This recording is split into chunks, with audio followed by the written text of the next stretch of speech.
नमस्कार and I welcome you all to world affairs. मैं हूं Prashant Dhawan. Now recently Ukraine ने एक बहुत ही आपत्तिजनक काम किया है।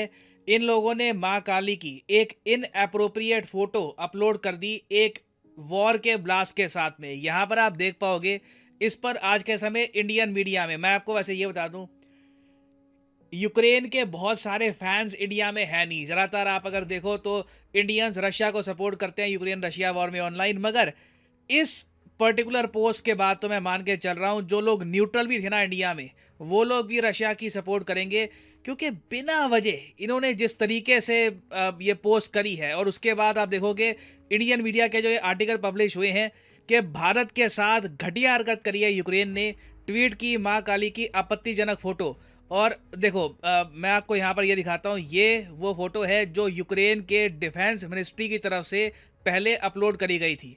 यहाँ पे लिख दिया जी वर्क ऑफ आर्ट, ये एक ब्लास्ट है, और फिर उसी ब्लास्ट के रिप्रेजेंटेशन में एक फोटो है, वहाँ पर माँ काली को इस तरीके से दिखा दिया गया। नाउ अब आप पूछोगे ये ब्लास्ट से इसका रिलेशन भी क्या है। आई मीन यहाँ पर ये तो समझ में आ गया कि इन्होंने डिसरिस्पेक्टफुल तरीके से फोटो यूज़ करी है, मगर ये लोग कहना क्या चाहते हैं वो भी अभी आपको समझाऊंगा। मगर पहले तो ये जान लो कि जैसे ही ये पोस्ट अपलोड हुई, बहुत सारे इंडियंस ने इसका प्रोटेस्ट किया ऑनलाइन।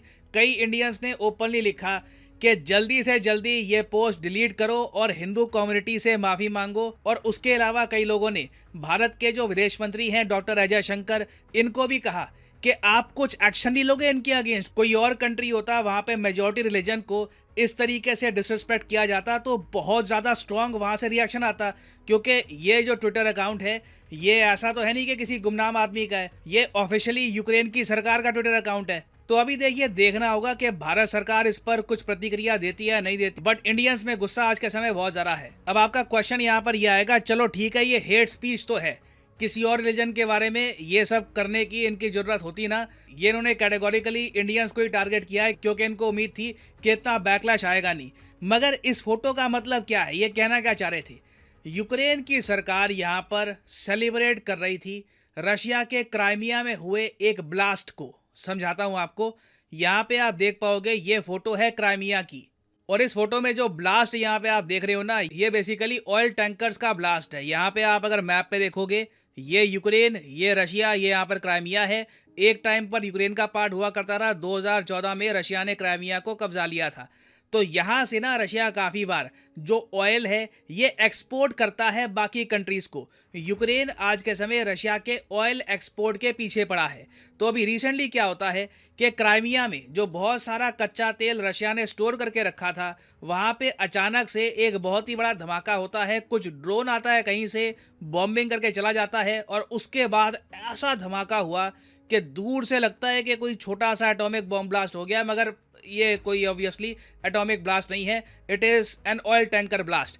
तो यूक्रेन ने अभी तक इस हमले की जिम्मेदारी ली नहीं है, मगर इसको ये बहुत ही ज़रा सेलिब्रेट कर रहे हैं। खुश है ये लोग, रशिया का नुकसान हो गया, कच्चा तेल इंटरनेशनल मार्केट में नहीं जाएगा, कच्चे तेल के दाम और बढ़ेंगे, गरीब देशों को और नुकसान होगा।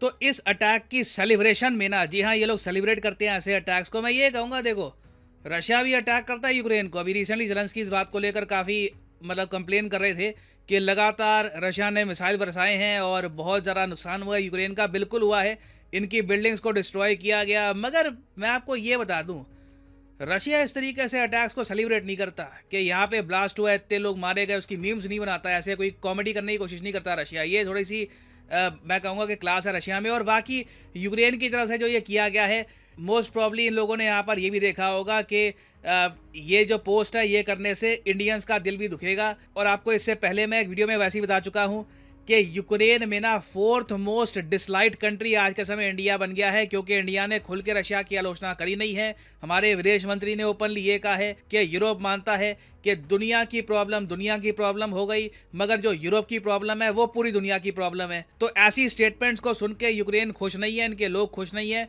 तो एंटी इंडिया सेंटिमेंट आपको यूक्रेन में दिखेगा, और ये जो सेंटिमेंट है छलक के यहाँ पे आ गया। मगर ये बहुत ही डिसरिस्पेक्टफुल है। किसी कंट्री के जो मेजॉरिटी रिलीजन है उसको इस तरीके से डिसरिस्पेक्ट करना, ये कहीं से भी जस्टिफाइबल नहीं है। और अब देखना होगा कि यूक्रेन की सरकार को लेकर क्या आलोचना आती है इंडिया की तरफ से। और याद रखिएगा, यूक्रेन की recently deputy foreign minister India में आई थी, और इन्होंने इंडिया में आकर गुहार लगाई थी कि हमारी हेल्प करिए। इंडिया विश्वगुरु है और विश्वगुरु होने के हिसाब से इंडिया को सही निर्णय लेना चाहिए, यूक्रेन का सपोर्ट करना चाहिए। और ये कह रही थी कि इनको मेडिकल एड चाहिए, वॉर रिकवरी असिस्टेंस चाहिए।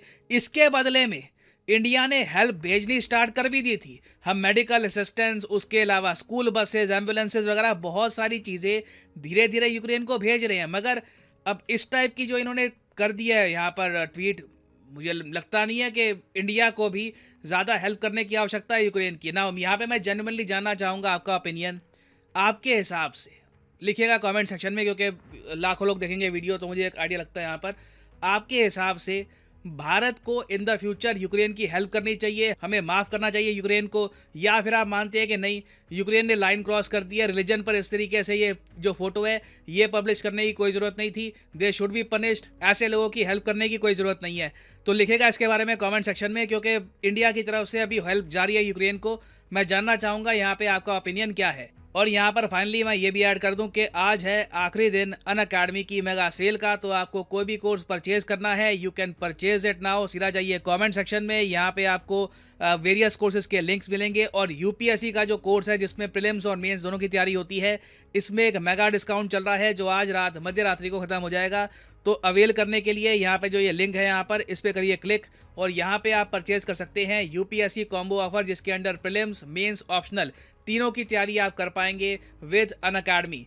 मगर जो प्राइसेस यहाँ पर लिखे हैं ये पे करने की ज़रूरत नहीं है, सिंपली यहाँ पर कोड यूज़ करिए PD10 and the prices will start falling. So use करिए code PD10 and save money इसी नोट के साथ। ये है वीडियो का अंत। Thank you for listening and as always God bless you all.